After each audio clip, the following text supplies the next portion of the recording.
Growing up as a Mexican, I did not know Mexicans can be racist. I'm gonna blame this on my dad. You see, my dad is a dark-skinned Mexican who came into the United States in the 1980s. And whenever you ask him about his experience with black people, he will tell you that one of his first American friends was a black person who showed him nothing but love and kindness. To this day, he speaks on how he remembers that man grabbing a cardboard box, going to the corner of the street, and break dancing. He talks about how he remembers every weekend that black man would be cooking, barbecuing. And those are core memories for my dad. I grew up in a predominantly Mexican town outside of Fresno. None of those kids that I would go to school with would ever talk ill about black people. I didn't know the slurs for black people until I think I was a teenager. So I was pretty oblivious to racism from the Mexicans to the blacks. Many Mexicans were colorist and classist because I saw Mexicans be colorist to my father, who's a dark-skinned Mexican. I didn't know racism. I was about 15, 16 years old when I was watching George Lopez do a comedy show, and I was watching it with my dad. And in his show, George Lopez says that Mexican parents do not let their children date black people. And I look at my dad like, what?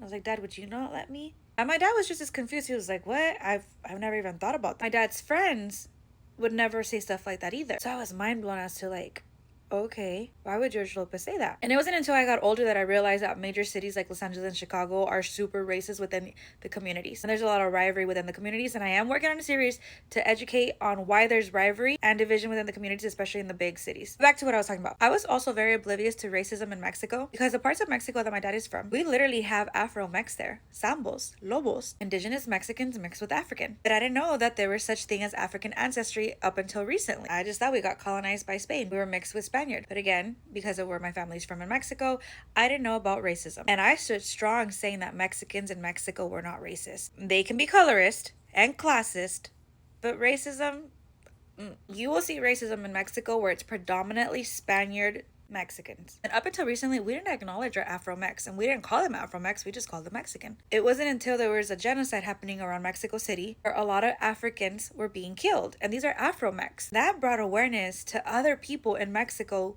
and in the United States about our Afro-Mex. That's when many of us were just like, oh crap, we have African ancestry. And later on, we found out that indigenous people mixed with African people are called Sambos and Lobos. That's when the census started counting Afro-Mex. With that, a can of worms opened. As Mexicans, we started exploring more of who we were, and thus we're going through an identity crisis right now in Mexico. Because we're going through an identity crisis in Mexico, the Mexicans in the United States are still not letting go of that internalized racism that was drilled into their head by Spaniards. I didn't experience racism from black people up until recently. See, a long time ago, I started beauty school. That's when I started being around black people. I never once did I experience racism from them. When I enlisted in the military, I was around a lot of black people. I never experienced racism from any of them. Recently, I had my third child with an African man. And I mean African, like he's straight from Africa. And I started getting hate from black women. These women started telling my baby daddy that he needed to keep the blood pure and that he was disgusting for mixing with a Mexican.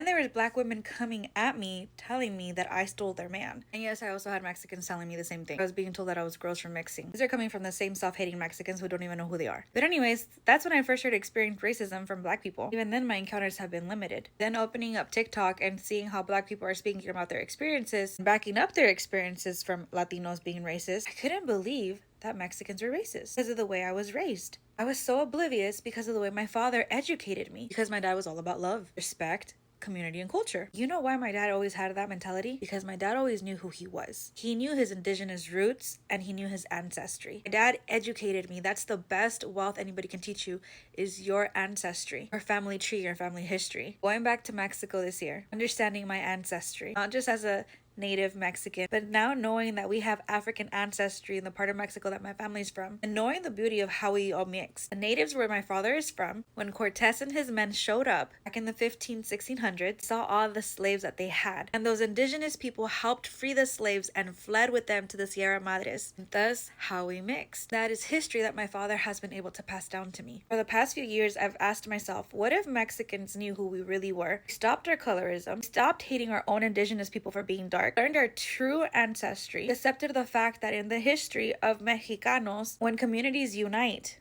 we are not conquered. Divided, we stay conquered. And thus I started spreading what I speak on my TikTok, calling out all communities, not just the Latinos. I get hate from all communities, but my mission is for people to be hungry enough to seek their history and ancestry and educate themselves. Because when you know where you come from, you stop hating the part that you don't know who you were. And when you stop hating the part that you don't know who you were, you stopped hating other communities. And you realize that we're communities and not a community, because that is how our oppressor wins.